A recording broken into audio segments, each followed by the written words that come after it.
तो क्या भविष्य में हमें अपने बच्चों को आरसीएम की क्लास या किताबें अभी से पढ़ाना चालू कर देना चाहिए या क्या करना चाहिए, थोड़ा थोड़ा बताएं।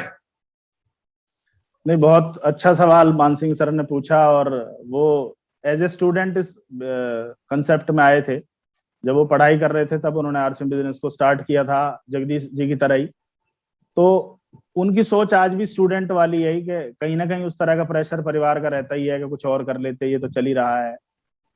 पर सीधा सीधा एक फंडा है कि सर 55,000 बच्चे रोज पैदा हो रहे हैं, पॉपुलेशन लगातार बढ़ रही है, और उतनी नौकरियां रोज नहीं है। अभी एक कल वीडियो आपने देखा होगा कि भाई आर्मी भी रोबोट की तैयारी कर रही है कि भाई बॉर्डर पे रोबोट लगेंगे जो सोएंगे नहीं, जो पेंशन नहीं मांगेंगे, जो बीमार नहीं होंगे, जो शादी करने नहीं जाएंगे, जिनका बच्चे के कुछ चैलेंज नहीं आएगा।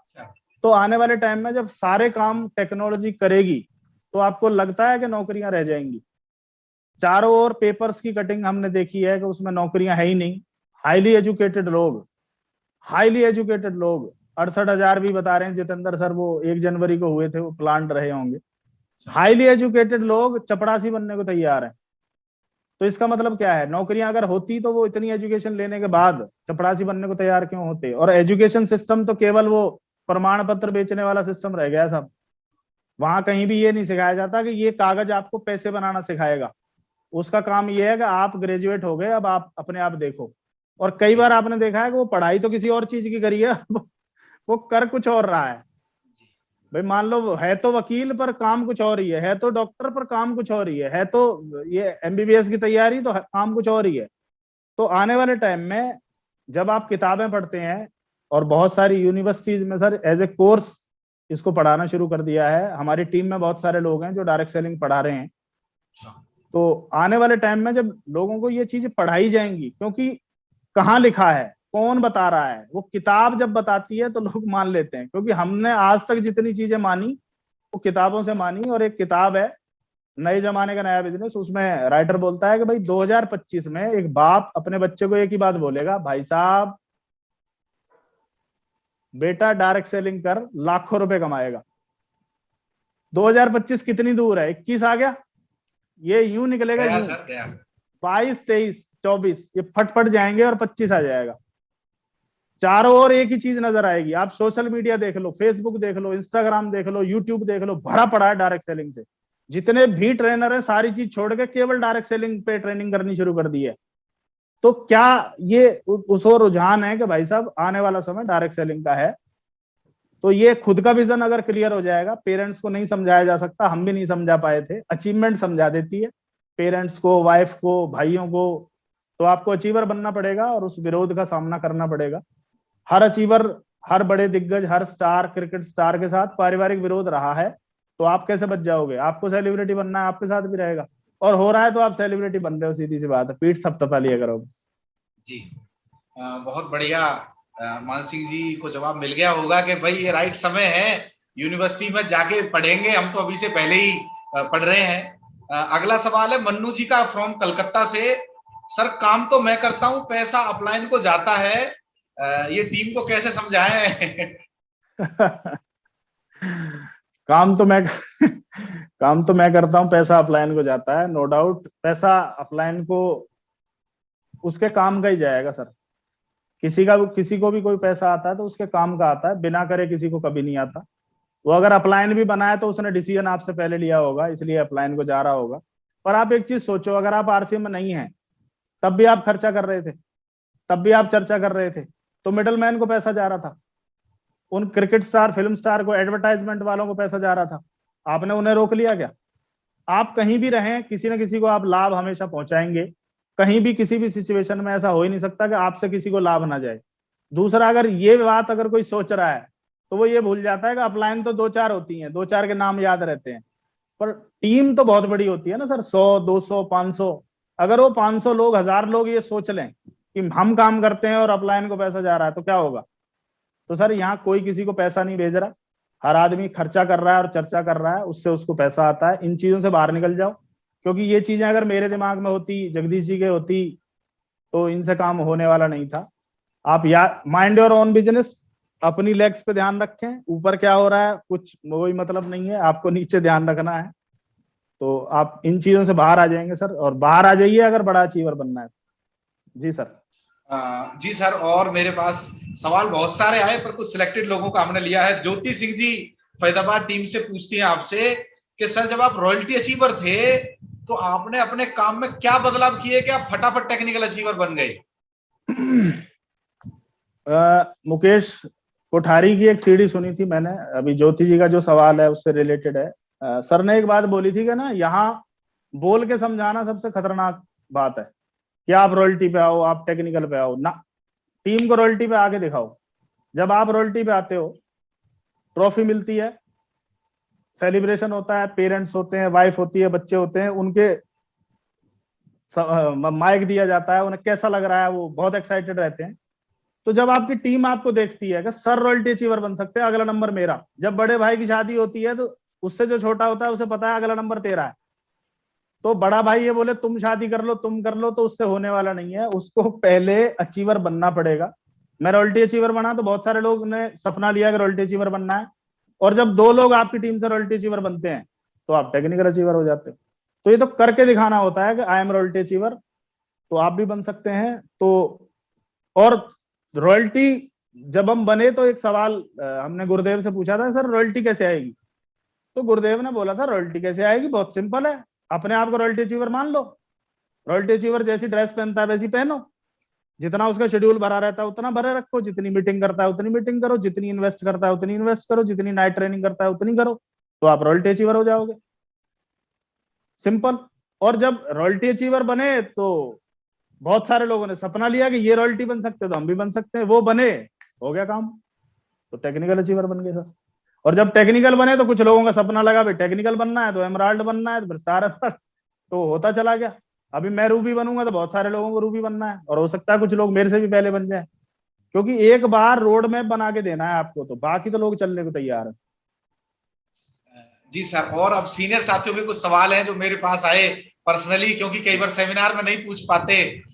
इस सीरीज का उद्देश्य यही है कि अंदर से कुछ निकलवाना। दिनेश चंद जी टाइगर ऑफ हिंदुस्तान भरतपुर से पूछ रहे हैं कि आज देश की सबसे बड़ी समस्या है बेरोजगारी, बेरोजगारी का क्या समाधान है और देश के युवाओं को आप क्या संदेश देना चाहेंगे? बेरोजगारी का सबसे बड़ा कारण तो यही है कि सर हमें, मतलब हमारी एजुकेशन उस तरह की है कि भैया अच्छे नंबर लाओ और नौकरी पाओ। जब कोई किसी के दिमाग में बचपन से एक चीज फीड करी जाएगी, नौकर बनना है, नौकरी करनी है, नौकरी करनी है, तो जब 15-20 साल उसके दिमाग में नौकरी नौकरी नौकरी चलेगी तो वो ढूंढेगा क्या? नौकरी ढूंढेगा। अब होता क्या है कि उसे ये बोला जाता है आप 10वीं कर लो फिर देखना गजब हो जाएगा। उसने 10वीं कर ली, आप +2 करो फिर देखो आप क्या हो गया, +2 कर ली, ग्रेजुएशन करो, ग्रेजुएशन कर दी, पोस्ट ग्रेजुएशन करो, पोस्ट ग्रेजुएशन कर ली, कंप्यूटर डिप्लोमा करो, इंग्लिश सीख लो, स्पीकिंग कर लो, ये सीख लो, वो सीख लो, करते करते पीएचडी हो गया। अब पीएचडी के बाद उसे कुछ नजर नहीं आता कि हो गया कंप्लीट। उसके बाद भी अगर नौकरी नहीं मिलती तो इसका मतलब हमारा एजुकेशन सिस्टम कहीं ना कहीं इसके लिए जिम्मेवार है। और हमें उस एजुकेशन के साथ, क्योंकि मेरे पिताजी एक बात बोलते थे कि भाई सेल्फ एम्प्लॉयड होना बहुत जरूरी है, क्योंकि जब उन्होंने वर्कशॉप लगाई थी तो हाथ का दस्तकार कभी मार नहीं खाता। कुछ हाथ से करने वाला कोई काम ऐसा अगर आप सीख लें, तो उसी चक्कर में मोबाइल का काम किया था कि हाथ से हो जाएगा। और तो आने वाले टाइम में जो ये बेरोजगारी है, कहीं ना कहीं हमारे दिमाग में ये आना पड़ेगा कि हम रोजगार देने वाले क्यों ना बने। हमें थोड़ा सा उससे हटके सोचना पड़ेगा कि मैं नौकरी ढूंढ रहा हूं, मैं कुछ ऐसा ना कर लूं जिससे मैं लोगों को रोजगार दे सकूं। और डायरेक्ट सेलिंग एक खूबसूरत मॉडल है कि सर आप लाखों लोगों को रोजगार दे सकते हैं। बाहर आप 25,000 की नौकरी नहीं ले सकते, पर यहाँ आप रॉयल्टी अचीवर बन के 25,000 इनकम लेके लोगों को बता सकते हो कि मैं ऐसे आया हूं, आप भी बन जाओ। आज मेरी टीम में मान लो 120 रॉयल्टी अचीवर है, तो ये मेरे लिए बहुत प्राउड मोमेंट है कि सर आप लाखों लोगों को रोजगार दे सकते हो। और उन बेरोजगारों को यही बताना पड़ेगा, क्वाड्रेंट पढ़ाने पड़ेंगे उनको कि भाई साहब इन क्वाड्रेंट में रह के बात बनने वाली नहीं है, क्वाड्रेंट चेंज करने पड़ेंगे आपको। तो इस तरह से इस पर काम किया जा सकता है सर, ट्रेनिंग्स बढ़ानी पड़ेंगी, हमें अवेयरनेस बढ़ानी पड़ेगी। सर और सवाल हैं सर, कुछ सीनियर साथी के पूछ रहे हैं। आशीष सर जो हमारे रोल मॉडल हैं गुरुग्राम से, सर सुनील सर आप इतना बड़ा कैसे सोच पाते हैं आप ऐसी कौन सी स्पेशल डाइट लेते हो, कौन सी किताब पढ़ते हो, और आपकी फेवरेट बुक कौन सी है? बहुत बढ़िया सवाल है सर, और शायद मैं टाइगर टीम में इसके लिए जाना जाता हूँ कि बड़ा सोचना। क्योंकि अगर मैं जिंदा रहा और मैं लगातार काम करता रहा तो कहीं ना कहीं मेरे दिमाग में बड़ी पिक्चर थी, बड़ी कैलकुलेशंस थी। और आज मेरी टीम में अगर मुझसे भी बड़े लोग, जिनके घर मुझसे बड़े हैं, गाड़ियां मुझसे बड़ी हैं, इनकम भी ऑलरेडी, कोई फैक्ट्री मालिक है, कोई पेट्रोल पंप मालिक है, और जिनके पास बड़ी बड़ी जॉब्स हैं, अगर वो आज टीम में हैं तो केवल इसलिए कि उन्हें बड़ा विजन दिया गया। अगर मान लो मेरा छोटा विजन होता कि मैं 1 लाख पे 1 लाख तक जाके रुक जाऊं, तो मेरी टीम में 1 लाख वाले लोग नहीं आते। तो बड़ा विजन का कारण क्या रहा कि मैंने जब डेटा एंट्री का काम किया था तो वहां से मेरी सोच बड़ी हो गई। दूसरा, मैं लुधियाना रहा जो एशिया का बहुत महंगा शहर माना जाता है, वहां लाइफस्टाइल डिफरेंट थी। तो यूं लगता था यार पैसे वाला होना बहुत जरूरी है। तो बड़ी सोच, बड़े बड़े घर, बड़ी कोठियां, बड़ी गाड़ियां मैंने देखी थी। मैं कॉलेज साइकिल से जाता था, पर मेरे जितने भी साथी थे उन सबके पास गाड़ियां थी, बाइक थी। और एक तो ऐसा भी था जो 6 दिन कॉलेज आता था तो 6 की 6 गाड़ियां चेंज करके आता था। तो वहां से मेरा जो ड्रीम थे वो बहुत बड़े हो गए थे। और डेटा एंट्री का काम किया तो उसमें 1.25 करोड़ की बिलिंग में मान लो 25-30 लाख का खर्चा काट के 1 करोड़ 4 साथियों में बंटना है। और मैं मात्र 23 साल का था उस समय। 23 साल के लड़के को अगर 25 लाख रुपए महीने की कहीं से आमदनी दिख जाए तो उसे, उसके ड्रीम बड़े हो जाते हैं। और नेटवर्क मार्केटिंग में जब मैंने कैलकुलेशन को समझा कि आज हमारी टीम में 10,000 लोग हैं, कल अगले साल ये 20,000 हो जाएंगे, उससे अगले साल ज्वाइनिंग का रेशो भी अगर हम लगाएं तो ये डबल डबल होता चला जाएगा, तो 10 साल में तो बहुत बड़ा काम हो जाएगा सर। तो ये इन कैलकुलेशंस की वजह से मैं इतना बड़ा सोच पाया। और जितनी भी मैंने वीडियो, और जैसा दिमाग रहता है वैसी चीजों को अट्रैक्ट करता है, वैसी वीडियो पकड़ता है, वैसी किताबें पकड़ता है। और किताबें गुरुदेव रामकिशन ने जो, किशन जी ने जो भी दी उसको मैंने पढ़ा। और सर से मैंने सीखा है कि अगर कोई चीज सिखानी है, अगर कोई चीज सीखनी है तो सिखाना शुरू कर दो। मान लो मैं इसको स्टूडेंट की तरह पढूं, तो मैं एक बार पढ़ के पढ़ ली सर, पर मुझे पता चल जाए ये किताब में से मुझे ट्रेनिंग निकालनी है, तो फिर मैं इसे टीचर की तरह पढ़ूंगा। फिर मैं इसे एक बार नहीं पढ़ूंगा, फिर मैं इसमें से नोट्स निकालूंगा, फिर ट्रेनिंग निकालूंगा। तो किताबों से ट्रेनिंग निकलने का मेन कारण वही था कि मुझे लोगों को ट्रेनिंग देनी है। लोगों की उम्मीदें बढ़ गई हैं, लोगों ने कुछ मान लिया है सुनील के भाई सर आएंगे तो कुछ ऐसा स्पेशल होगा उनके पास। और किताबें हैं सर, एक ही किताब मैं रिकमेंड करूंगा। लास्ट टाइम मैंने बात की थी लक्ष्य के ऊपर, नो डाउट आपका टारगेट होना चाहिए, पर बेस्ट ऑफ द बेस्ट किताब है। अगर उसे आप 5-7 बार, 8-10 बार, और 2-3 महीने में एक बार अगर पढ़ लेंगे तो आपका विजन डायरेक्ट सेलिंग को लेकर इतना क्लियर हो जाएगा कि दुनिया की कोई ताकत आपको नहीं रोक सकती। उस किताब का नाम है sir business school, Robert Kiyosaki की बिजनेस स्कूल। क्योंकि बिजनेस स्कूल ये बात बताती है कि हम यहाँ पैसा कमाने नहीं आए, हम यहाँ एसेट तैयार करने आए हैं, संपत्ति तैयार करने आए हैं।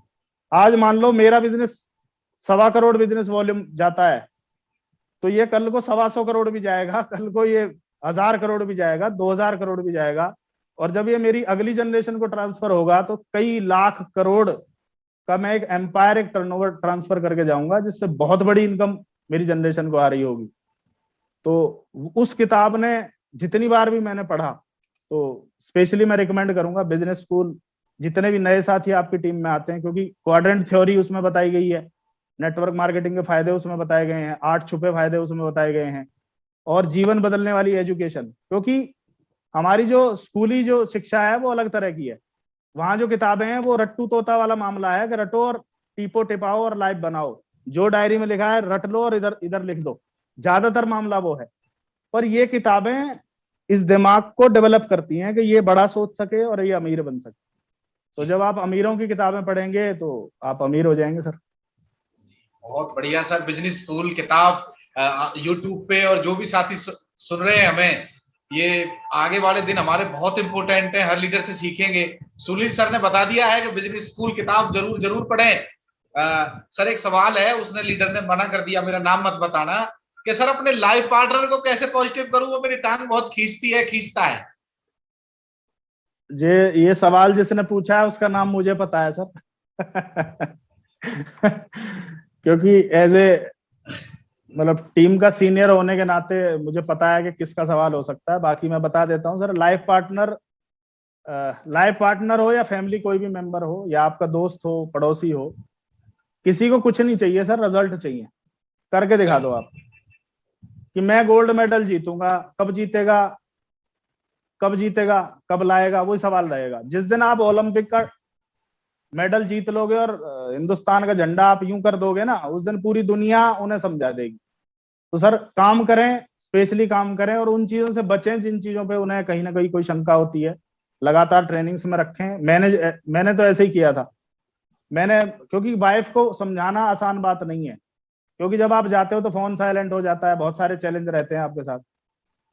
अगर आप ट्रेनिंगों में उन्हें इन्वॉल्व कर लेंगे तो उन्हें ये पता लग जाएगा ये कंसेप्ट कैसा है, यहाँ क्या चीजें नहीं हो सकती और क्या हमेशा रहेंगी, और हमारी लाइफ क्या होने वाली है। क्योंकि ड्रीम की बात करें तो लाइफ पार्टनर के ड्रीम आपसे बड़े हैं। वो बचपन से सपना देख के आती है कि सफेद घोड़े पे आएगा, राजकुमार आएगा और चांद तारे लाएगा और ये करेगा, ऐसी गाड़ी, ऐसा फलाना। तो उसके लिए सर आपको उन्हें ट्रेनिंग्स में लाना पड़ेगा। किताब आप पढ़वा सकते हैं, सीनियर से काउंसलिंग करवा सकते हैं, माहौल में रखेंगे तो सब ठीक हो जाएगा। बाकी तो अचीवमेंट ही समझा सकती है, और कोई तरीका नहीं। जी सर, लास्ट सवाल है और बहुत इंपॉर्टेंट है, मैंने इसलिए जानबूझ के लास्ट में रखा है। और ये सवाल भी अजीत सर का है आगरा से। वो पूछते हैं सर, बिजनेस और लीडर को फास्ट मल्टीप्लाई कैसे करें? जी जी जी, बिजनेस और लीडर को फास्ट मल्टीप्लाई कैसे करें, ये एक बहुत अल्टीमेट सवाल है। और no doubt Ajit sir leader हैं, तो लीडर वाला ही सवाल उन्होंने पूछा है। इस बिजनेस को आप यूं मान लो कि आपने एक मंजिल बनाई है, सही है सर। जब भी आप कोई भवन निर्माण करते हो तो भवन निर्माण सामग्री होती है, उसमें आपको ईंट, रोड़ी, क्रेशर, बसरपुर, सरिया, ये सारी चीजें चाहिए। तो एक मंजिल के लिए जितनी चाहिए, डबल करना है तो इसका डबल चाहिए। पहली मंजिल में बेस तैयार करने में थोड़ा सा समय लग सकता है, पर सेकंड के लिए वो तैयार रहता है। और यहाँ जो भवन निर्माण सामग्री है उसका नाम है sir vital sign. Vital sign में 4-5 साइन आते हैं, जिसमें आपके स्टेशन की संख्या अगर बढ़ेगी, आपके पास 10 स्टेशन है जितना बिजनेस आ रहा है, और 10 ही रहे तो उतना ही रहेगा। अगर आपको बिजनेस बढ़ाना है तो आपके स्टेशन की संख्या डबल करनी पड़ेगी, प्लान शोअर्स की संख्या डबल करनी पड़ेगी। क्योंकि मैंने आपको स्टार्टिंग में बताया था कि जब मेरा बिजनेस 40,000 से नहीं बढ़ता था, तो मैंने अपनी अपलायंस से एक बात पूछी थी कि भाई सर ये कैसे होगा। तो उन्होंने बोला कि भाई अपने जो 20 लोग हैं ना, जिन्हें आप कोर बता रहे हो, उन्हें आप तैयार कर दो। जब वो तैयार हुए तो उन्होंने एक एक स्टेशन पकड़ा, और उन्होंने एक एक स्टेशन पकड़ा तो काम बढ़ता चला गया। तो हमें स्टेशंस बढ़ाने पड़ेंगे, लीडर्स डेवलप करने पड़ेंगे, पिकअप सेंटर्स की संख्या हमें बढ़ानी पड़ेगी, और सेमिनारों में, और अभी तो जूम में आपकी संख्या बता देगी कि आप कहाँ पहुंचने वाले हैं। तो ये संख्या का खेल है सर। और ट्रेनिंग्स बहुत जरूरी है। नए लोग आते हैं, ट्रेंड नहीं करोगे तो वो चले जाएंगे, उनको ट्रेंड करना बहुत जरूरी है। और ट्रेनिंग के लिए अत्री सर ने कई बार बोला है कि सुनील जी आप ट्रेनिंग कीजिए, और जूम पे बहुत अच्छा ट्रेंड किया जा सकता है। बेसिक्स उन्हें क्लियर करवाए जा सकते हैं, कोर स्टेप्स पे, कार्डिनल रूल्स पे उनसे बात की जा सकती है, बार बार उन्हें कमीशन कैलकुलेशन सिखाई जा सकती है, प्लान सिखाया जा सकता है। तो जितने ज्यादा लोगों को आप ट्रेंड करेंगे, जितने ट्रेंड लोग आपके पास होंगे, आपकी संख्या उतनी गुना बढ़ती चली जाएगी। क्योंकि यहाँ नेटवर्क मार्केटिंग में मेटकॉफ का नियम, एक किताब में मैंने पढ़ा था, शायद बिजनेस स्कूल में पढ़ा था, कि वो नियम काम करता है। मान लो आपके पास टेलीफोन है, आप ही के पास टेलीफोन है, दूसरे किसी के पास नहीं है, तो इसकी वैल्यू क्या है, 0। पर जैसे ही 2 टेलीफोन होते हैं तो ये 2 नहीं होते, ये 2 का 4 हो जाते हैं, 2 की पावर 2 हो जाती है। ऐसे ही जब आपका नेटवर्क की पावर बढ़ती चली जाएगी, आपकी टीम में 10 लोग हैं, 10 नहीं है, वो 10 की पावर 10 हो गई। तो उस पे अगर हम काम करेंगे, और जूम पे ये काम बहुत बेहतर तरीके से किया जा सकता है सर। क्योंकि मैंने लास्ट ईयर कई लेग्स पे काम किया था जिसमें बिजनेस रॉकेट हुआ है। तो इसको करेंगे तो सर वाइटल साइंस अगर आप बढ़ाते हैं तो काम बढ़ जाएगा। जी सर, आज बहुत अच्छा सेशन रहा सर, आपका बहुत बहुत धन्यवाद। और आने वाले दिनों में हम ये सीरीज बंद नहीं करेंगे अब की बार, क्योंकि हमें अशोक शर्मा जी को सुनना है, आशीष सर को सुनना है।